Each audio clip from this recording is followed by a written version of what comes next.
Our next speaker, comrades, is Lindsay German from the People's Assembly. Lindsay is the convener of Stop the War Coalition. She is a founding member of the People's Assembly and a long-term campaigner over a range of issues. She's author of books on women, class, and co-author of A People's History of London. Lindsay.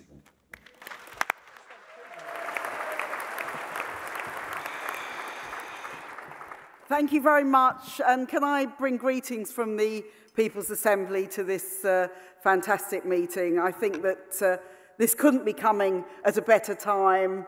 Jeremy Corbyn is under attack, we're all under attack, and we shouldn't think that these things are separate. They're attacking him because he's speaking up for us, and they don't like what he's saying because he's saying that working people should have better rights. He's saying we should end austerity. That is the basis on which he was elected, and it's the basis on which not just the Tories but a lot of his own party in the Parliament are also trying to attack him. And therefore, this is an absolutely crucial time for our movement. It's an absolutely crucial time for the left. And it's an absolutely crucial time to be building a mass movement against austerity, because we are going to face, in the next few months, a huge crisis in society and for our movement. I don't want to reiterate all the many, many great points that have been made, not just on this platform, but in the previous sessions about what it means. But you cannot hold a situation where the rich get richer, where the poor get poorer, and they're not just attacking all the people who've been represented in the hall today, the disabled people, the women, the ethnic minorities, all the different groups, the trade unions, and they know that if they can succeed in weakening the trade unions, then it is a weakening of all of our struggles and all of our power, and that is precisely why they're bringing this trade union bill, precisely because they want to destroy all of those things. You cannot do that and not only do that, but you then have a situation where it won't just attack the trade unions, it won't just attack all the groups I've talked about, it will also be an attack on all the people, many of whom may well have voted Tory in this election.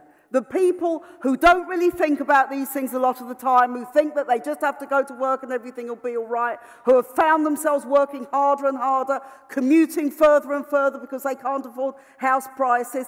Junior doctors voted in the way that they did, 98%.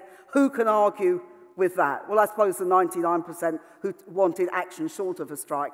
That is an incredible result by any standards, and a great credit to a group of young people who, like all young people in this country, are more and more under attack from this government, who are expected to pay more, they have to pay more for learning, they have to pay more for rent, they have to pay all of these kind of things. So let's come together to show our support for them and for everybody else who comes out on strike.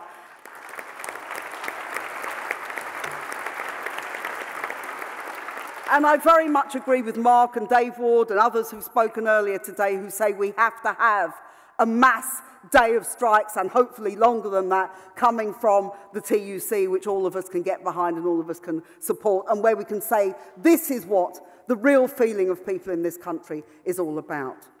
But I think as well we have to look at the wider political question, because we cannot just fight austerity without looking at these broader questions. Look at what is happening with the attacks on Muslims, with the attacks on refugees, with the scapegoating of people of other nationalities, people who come here, the migrants who are trying to get here, the refugees who are trying to get here, are refugees from war which our government has been complicit in, which it has caused. It's been bombing for 14 years now, and it wants to keep doing it again.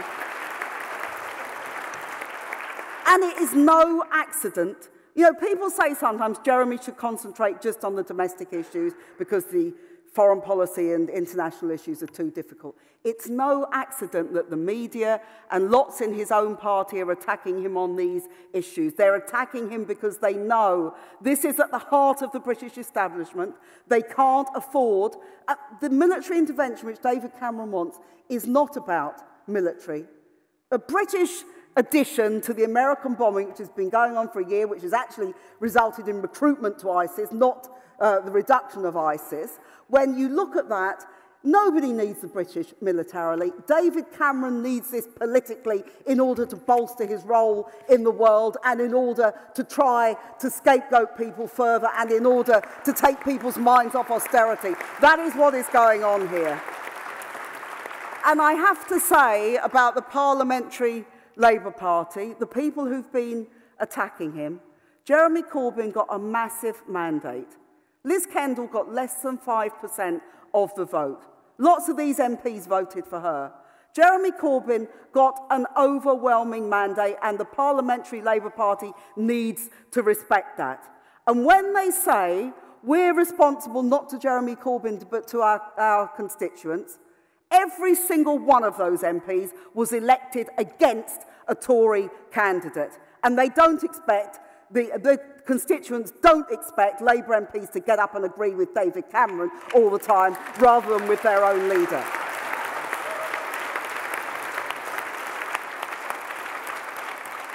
What can we do as the People's Assembly, as the trade unions, as all the different people here today? We have to support Jeremy where we can in the Labour Party, if we're in the Labour Party, if we're in trade unions in a position to do so, but we also have to build a mass movement outside Parliament. I'll tell you what frightens these Tories more than anything else is people getting out on the streets, is people taking direct action, is people going on strike. That's when they realise there is an alternative and it begins to define the political agenda. So Jeremy may be in a minority in Parliament, he's not in a minority in the movement. And we have to make that absolutely clear. And when people say, you know, I like Jeremy Corbyn, but he's not electable, which lots of people say to me, I always say they're attacking him because they know he is electable, and they know the more unpopular the Tories get, the stronger Labour can be. And we need to make sure there's a mass army outside Parliament to back Jeremy up and help him in every way that we can.